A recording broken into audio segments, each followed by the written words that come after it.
अच्छा जी, 2 दिन पहले मैंने एक मूवी देखी महाराज। बहुत ज़बरदस्त मूवी थी।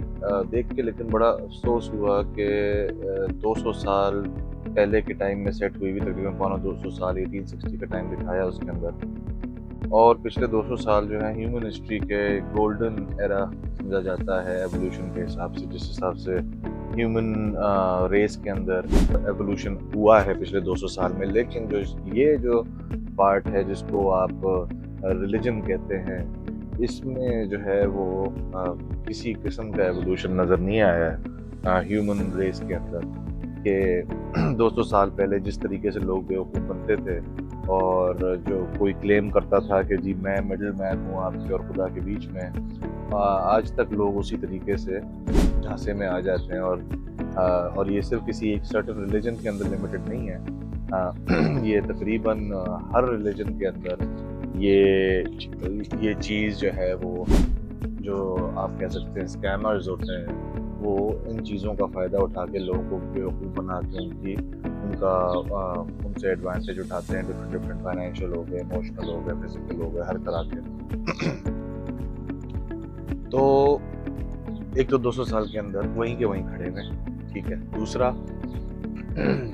ख़ास तौर पे जो सब कॉन्टिनेंट के लोग हैं, ये कोई ख़ास इमोशनल अनस्टेबिलिटी के अंदर है, आज तक है। मैं इनको इमोशनली अनस्टेबल, इमोशनली एबनॉर्मल बोलता हूँ, क्योंकि इनको ये इतने ज़्यादा इमोशनली रिच हैं, या इनका ईक्यू इतना आउट है कि इनको समझ ही नहीं आता है कि भाई मेरे, जहाँ पे अकल इस्तेमाल करनी है, अकल को इस्तेमाल करो। रिलीजन के मामले में, बाकी मामलात के अंदर इनका हर चीज़ में सेम है। स्पोर्ट्स हो, फैमिली हो, रिलीजन हो, हर चीज़ में इमोशनली इतने ज़्यादा क्रेज़ी हैं, इमोशनली एबनॉर्मल हैं कि जो है वो, क्रिकेट देख लें उसके अंदर आप हार जाएँगे तो क्रिकेट से घर जला देंगे जाके। रिलीजन में देख लें, कोई जो है वो 200 साल पुरानी बात चली हुई, उसको कोई नेगेट कर दे, उसको जाके उसके ऊपर कत्ल के फतवे निकालना शुरू कर देंगे।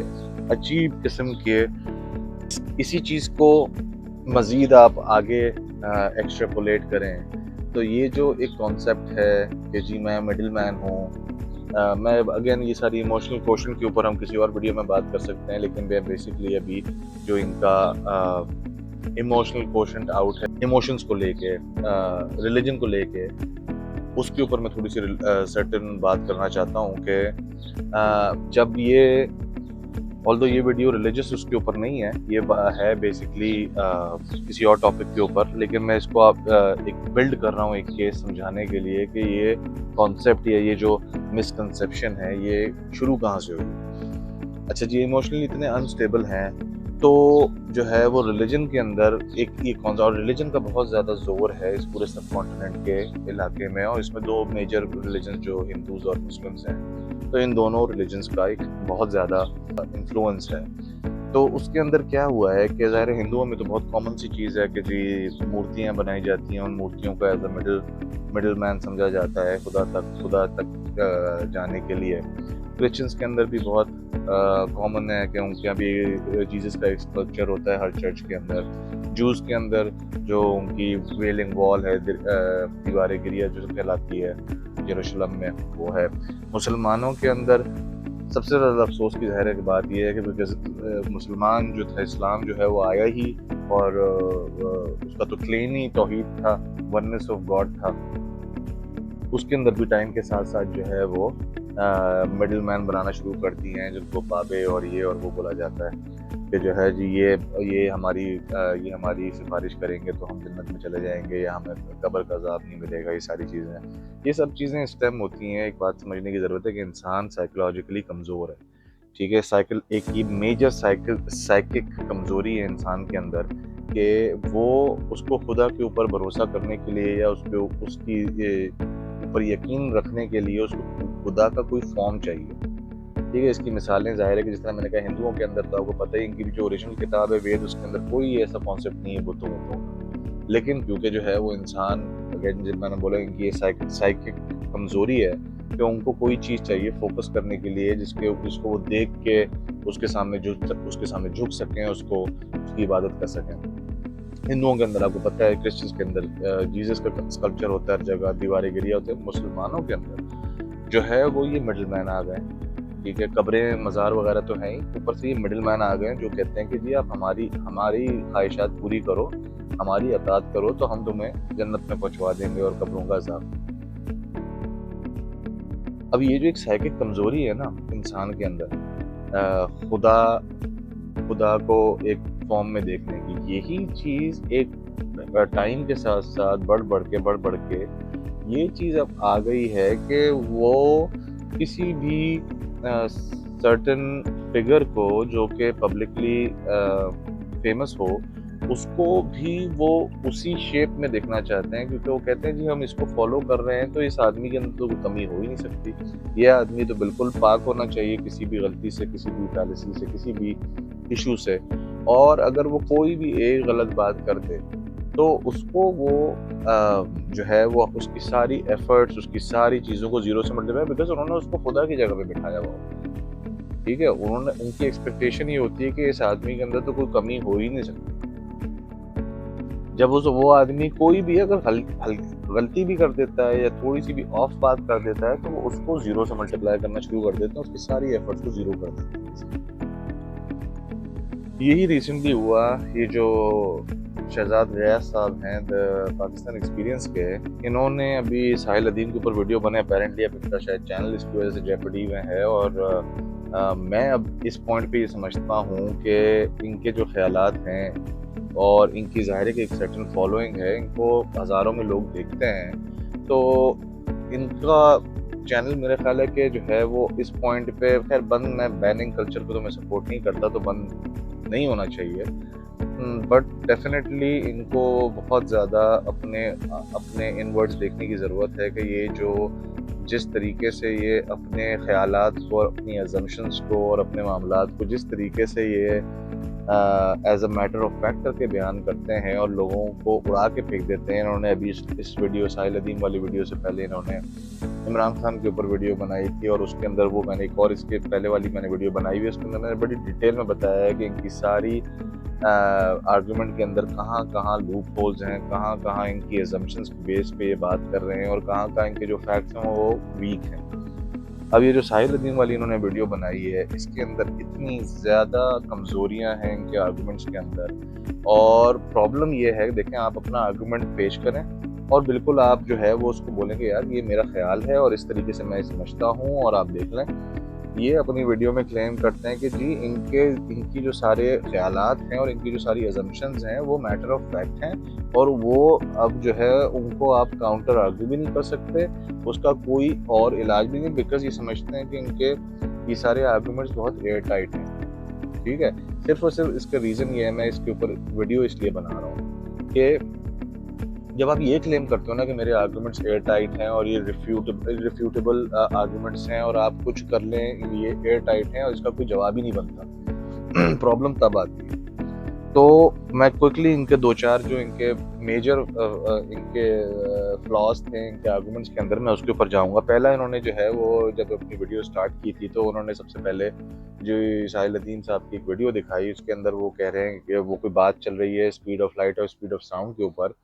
मुझे नहीं समझ आया कि उसमें उन्होंने क्या गलत बात की है, उन्होंने कब बोल दिया कि जी स्पीड ऑफ साउंड जो है स्पीड ऑफ लाइट से ज़्यादा होती है। मुझे नहीं समझ आई ये बात, ना उस वीडियो के अंदर थी जो उन्होंने क्लिप लगाया था अपनी वीडियो में, और मैं कोशिश करूँगा कि मैं अपनी वीडियो में भी लगा दूँ, बट उन्होंने तो कोई क्लेम ही नहीं की ये बात कभी भी कि जी स्पीड ऑफ लाइट जो है वो स्पीड ऑफ साउंड से स्लो है।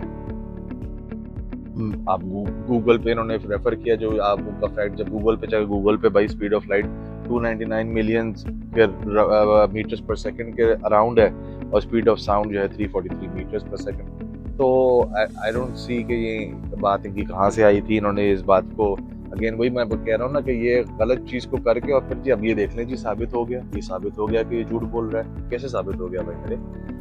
अच्छा, दूसरी चीज़ इन्होंने फिर उसके बाद खलीलुर रहमान कमर की बात की कि जो उसको जो है वो उनको बिठाया हुआ है चैनल ने अपने उस पर। भाई पहली बात तो ये है कि मैं भी एग्री करता हूँ कि इस तरह के शेडी लोगों को नहीं बिठाना चाहिए। दूसरा जो उनका इनके आर्गूमेंट का जो दूसरा पार्ट था उसके अंदर इन्होंने कहा कि जी ये इस तरह का आदमी है, इसकी फिल्में आप देख लें उसके अंदर आइटम नंबर होते हैं, लोग शराबें पी रहे हैं और इसको इस काम के लिए बिठाया हुआ है। यार आप पागल हो, ये कोई आर्गूमेंट देने वाला? कल को आप बोलो यार जो फिल्में सीरियल किलर्स के ऊपर बना रहा है उससे बात नहीं करनी चाहिए, वो तो सीरियल किलर्स को सपोर्ट करता है या वो खुद सीरियल किलर है। कल को वो कोई आदमी मूवी बनाएगा कि जी जिसमें शौहर बीवी को मार रहा है, तो कल को आप उस पूरे डायरेक्टर को उसके ऊपर फारिग कर दोगे कि जी ये तो आदमी पागल है, ये तो फिल्म इस तरह की बना रहा है। ये किस किस्म का आर्गूमेंट है भाई मेरे? मैं इस बात को यहीं पे छोड़ दूंगा, लोग समझ गए मैं क्या बोल रहा हूँ कि ये कोई आर्गूमेंट नहीं बनता कि जी उसके काम की बेस के ऊपर इस तरह के आदमी को तो यही नहीं करना चाहिए। अच्छा, उसके बाद आपने बोला कि जी हैवी फाइट करके जो है वो सारे इनके वीडियोस आती हैं। तो भाई आप इतने अरसे से यूट्यूब के अंदर बैठे हो, आपको मुझसे बहुत और ज़्यादातर लोगों से बहुत बेहतर पता होगा कि ये सारा कंटेंट जो है ओन्ड बाय समा है। वो ये सारी थंबनेल्स और वो सारे डिस्क्रिप्शन लगा के वीडियो लगाई जाती है। इसमें साहिल साहब का कोई लेना देना नहीं है। हाँ, मैं ये समझता हूँ उनको इस तरह के शो के अंदर इन्वॉल्व नहीं होना चाहिए, इस तरह की चैनल एक्टिविटीज के अंदर नहीं इन्वॉल्व होना चाहिए, दैट इज सेपरेट। बट अब ये जो वीडियो जिस तरीके से अपलोड हो रही है इसके अंदर मतलब आप क्या बात कर रहे हो कि हैवी फाइट, तो भाई हैवी फाइट है तो मतलब तो वो अगर है गलत है तो इस तरह की जो ये वीडियोस होती हैं तो वैसे भी बहुत ही cheap way of getting views and money है। But again the point is कि इसमें इस बंदे का क्या लेना देना इस बात से? वो तो उसका कंटेंट ओन्ड ही नहीं है, तो ओन्ड ही बाय समा है। अच्छा, तीसरी बात जो पूरी की पूरी वीडियो आपकी जिसको सराउंड कर रही थी, 95% ऑफ वुमेन आर जाहिल, उन्होंने बोला था, मैं बिल्कुल अग्री करता हूँ, उनको बेहतर अल्फाज इस्तेमाल करने चाहिए थे। लेकिन अगर आप इसकी रिसर्च करें तो ये मर्दों और औरतों की बात नहीं है। पूरे पाकिस्तान में जो मर्द हैं, जो औरतें तकरीबन 87% जाहिल हैं, तो वो बेचारे 7% से ऑफ थे, एक्चुअली गलत नहीं थे। आदमी तकरीबन 80% जाहिल है, तो वो 20% आपके पढ़े लिखे लोग हैं। और अगेन ये जो लिटरेसी रेट भी है, ये भी मैट्रिक इंटर की बेस के ऊपर होता है, और इसमें मतलब वो फॉर नो गुड ही होते हैं। जो एक्चुअल ग्रेजुएट्स या एक्चुअल पढ़े लिखे लोग होते हैं वो इससे बहुत कम परसेंटेज है। लेकिन ये मैं आपको ऑफिशियल नंबर्स बता रहा हूँ, और ये मैं लिंक्स भी साथ में शेयर कर दूंगा इसके, कि मैंने ये सारी इन्फॉर्मेशन कहाँ से निकाली है। अच्छा, तीसरी चीज़ ये कि आपने मेंशन किया कि sorry, before going to the next point मैं एक दफ़ा बस क्विकली नंबर्स आपको बता दूं, मैं लिंक लगा दूंगा ताकि आप उससे फिर मेक श्योर कर लीजिएगा। टोटल 240 मिलियन आपकी जो है 2023 के हिसाब से, सेंसस के हिसाब से आपकी पॉपुलेशन है, जो कि बनते तकरीबन 24 करोड़ लोग। उसमें से 10 करोड़ लोग बच्चे हैं जो कि 15 साल से छोटे हैं, तो उनकी लिटरेसी काउंट नहीं होती है। उसके बाद आपके बच्चे पीछे 14 करोड़ लोग, इनकी लिटरेसी के अंदर जो मैथ हुई हुई है वो तकरीबन आप समझ लें कि मर्दों का 21% और औरतों का 13% है total literacy rate. Total 14 crore में से तकरीबन 8 करोड़ के करीब, 7.5 करोड़ के करीब मर्द हैं और तकरीबन 6.5 करोड़ के करीब औरतें हैं। ठीक है, आप 7.5 करोड़ का 21% लगा लो और 6.5 करोड़ का 13% लगा लो, तो ये तकरीबन आपके 3 करोड़ के करीब औरतें बनती हैं और तकरीबन 5 करोड़ के करीब मर्द बनते हैं। 3 करोड़ टोटल पॉपुलेशन का, तो जो है वो 87%, 13% बनता है 3 करोड़ बेसिकली, जो कि 87% आपकी लिटरेसी रेट बनती है। दोनों का मिला भी लें आप तो 13% और 21% का दोनों का मिला भी लें तो ये तकरीबन बनते हैं आपके 5 और 3 8 करोड़। ठीक है, टोटल आपके 24 करोड़ में से 8 करोड़ लोग जो हैं वो हैं, तो वो भी परसेंटेज आपकी तकरीबन जो है वो 30% के करीब बनती है। ठीक है, और ये भी मैं अगेन जो मैंने बोला कि इसके अंदर जो एक्चुअल मैट्रिक पूरा किया हुआ, इंटर पूरा किया हुआ, ग्रेजुएट स्कूल गए हुए, ग्रेजुएट स्कूल के हम नंबर सुनेंगे तो आपका दिमाग खुल जाएगा। अगर आप ग्रेजुएट स्कूल की तरफ जाएंगे तो आपके 0.003% आपके बनते हैं लिटरेसी रेट, अगर ग्रेजुएट स्कूल के हिसाब से लिटरेसी रेट लगाया जाएगा। ये सिर्फ हाई स्कूल इंटर की बात हो रही है। एनीवे, जैसे मैंने कहा कि मैं क्विकली खाली नंबर्स मैंने टच किए, मैं सारे लिंक्स इसके अंदर शेयर कर दूंगा। अच्छा, उसके बाद आपने जो है वो एक बात की कि जी मैं इमरान खान की बड़ी इज्जत करता हूँ, मैं इस वजह से उनके कही हुई बातों के ऊपर या उनके टॉपिक्स के ऊपर मैं टच करता हूँ और उसके ऊपर मैं बात करता हूँ। ये बड़ी ज़बरदस्त इज्जत है यार। आपने पिछली वीडियो में अपनी एजम्पशंस की बेस पे ये बात डिक्लेयर कर दी, आपने कंक्लूजन पास कर दिया, आपने डिक्लेयर कर दिया इस बात को कि जी वो एक करप्ट आदमी है, और सिर्फ करप्ट नहीं है, वो नवाज शरीफ और जरदारी के लेवल का करप्ट आदमी है। ये बड़ी ज़बरदस्त इज्जत है। तो उस लॉजिक के हिसाब से इसका मतलब आप इनकी साहिल साहब की बड़ी इज्जत करते हैं, आप तभी उनके पीछे पड़े हैं, आपने पहली दफ़ा तो उनके बारे में बात की नहीं है। तो आप उनकी भी इज़्ज़त करते हैं और उनको आपने क्या-क्या बोला, आपने उनको मुनाफ़िक बोला, आपने उनको कमज़ोर अंडरटेकर बोला, आपने उनको एक और बात बोली थी, तू करके आपने उनसे बात की, आपने उनके एक्सेंट का ठट्टा उड़ाया, बार-बार नकलें उतारी आपने उनके उस चीज़ की, आपने जो है उनको जाहिल अदीम बोला। ज़बरदस्त यार! आप उसको बोल रहे हो कि यार 13 साल के बच्चों की तरह वो बेटा-बेटा बोलता है, तो वो 13 साल के बच्चे जो स्कूल में करते हैं वो करता है और आप खुद क्या कर रहे हो? ये एक बहुत मैच्योर आदमियों वाली बात है जो आपने ये जाहिल-उद्दीन कौन बोलता है किसी को? उसका नाम साहिल है तो अब उसका आपने जाहिल राइम कर रहे हो उसके साथ और ये बहुत मैच्योर बात कर रहे हो आप बेसिकली और अगला बच्चों वाली बात कर रहे हो। बेटे-बेटे वाली बात में मैं दोबारा टच करना चाहूँगा। बेटा-बेटा जिस तरह से आपने पोर्ट्रे किया कि जो बच्चे जो इस तरह से बात करते हैं, बेटा तुझे मैं देख लूँगा, बेटा तुझे मैं देख लूँगा, वो टोन और वो डिमीनर सबको पता है क्या होता है। साहिल-उद्दीन की एक भी वीडियो आप निकाल के वो डिमीनर, वो टोन दिखा दें। पाकिस्तान में 2 तरीके से बेटा इस्तेमाल होता है। एक तो वही जो आपने बोला जो बच्चे इस्तेमाल करते हैं। दूसरा तब होता है जब आप अगले को रिस्पेक्ट देते हैं, जो बड़ा बच्चे को रिस्पेक्ट देता है। जब बड़ा बच्चे को रिस्पेक्ट देता है तब वो बेटा करके बात करता है। तो यार अब आप जो है वो धूल ना उड़ाओ ना लोगों के सामने। आप जो है वो लोगों को बेवकूफ़ ना बनाओ ना ये बातें करके। ठीक है? हर किसी को पता है वो किस टोन में बेटा बोलता है और ख़ास तौर पे मैंने उस बंदे को नोटिस किया है कि वो बच्चियों को because he himself is a mid age guy he is मुझे नहीं पता उनकी एज क्या है but he is in his 40s और लेट 40s और 50s 50s से तो मेरा नहीं ख्याल लेकिन 40s में होंगे अपने हिसाब से वो। तो भाई 40s की एज का आदमी अगर एक टीनेज लड़की से या अर्ली 20s की लड़की से बात करेगा तो there is a lot of there are chances कि पीपल विल थिंक कि भाई ये मतलब कुछ और चल रहा है यहाँ पे। तो ऑब्वियसली ही मेक्स श्योर कि भाई वो that is out of the window. इस तरह की कोई भी थॉट किसी के दिमाग में आ रही हो तो वो आउट ऑफ द विंडो हो। तभी वो बंदा जो है वो मेक श्योर करता है जब भी लड़की से बात करता है किसी भी तो वो बेटा करके बात करता है। एनीवे अगेन आपकी अजम्पशंस आपके ख्यालात मैटर ऑफ फैक्ट नहीं है। ठीक है। बाकी जहाँ तक जो बात है कि आपने जो फैलेसीज बाय द बुक आपने अपनी जो फैलेसीज बाय द बुक बताई हैं वो मैं बिल्कुल कम्प्लीटली एग्री करता हूँ और लेकिन आपने उनको जहाँ पे फिट किया है वो कम्प्लीटली गलत है। यहाँ पे कहीं पे भी जो फैलेसीज आपने बताई हैं वो कहीं भी इस सारे मामले में कहीं पे भी फिट नहीं होती।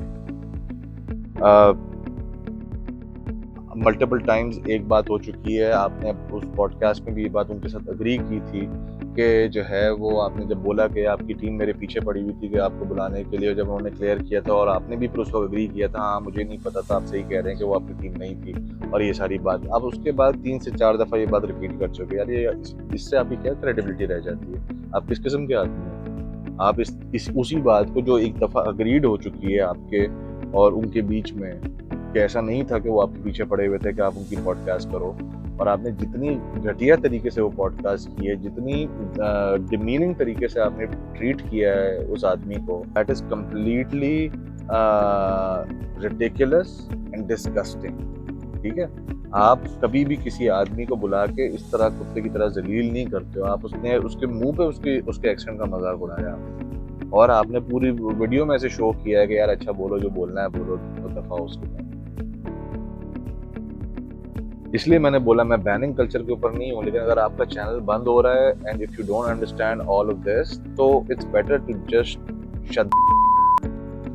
बहरहाल मेरी एंड पे आपसे रिक्वेस्ट यही होगी कि मेहरबानी करें थोड़ा सा जो है वो आप इनवर्ड अपने अंदर देखें और लोगों को आपको लोग फॉलो करते हैं, लोग आपकी बात से इन्फ्लुएंस होते हैं। हर कोई इतना स्केप्टिकली और एनालिटिकली नहीं सोचता तो थोड़ा सा जो है वो अपने अंदर ह्यूमिलिटी लेके आए। पहली बात तो ये है और दूसरी बात ये है कि अपनी सोच को अपनी अजम्पशंस को मैटर ऑफ फैक्ट करके बयान ना किया करें। ये बहुत ही जो है वो गलत बात है और ये बहुत ही डिस्ट्रक्शन क्रिएट कर सकती है ये चीज़। तो बहरहाल मैं रिक्वेस्ट ही कर सकता हूँ, बाकी आपकी मर्ज़ी है। ऑलराइट।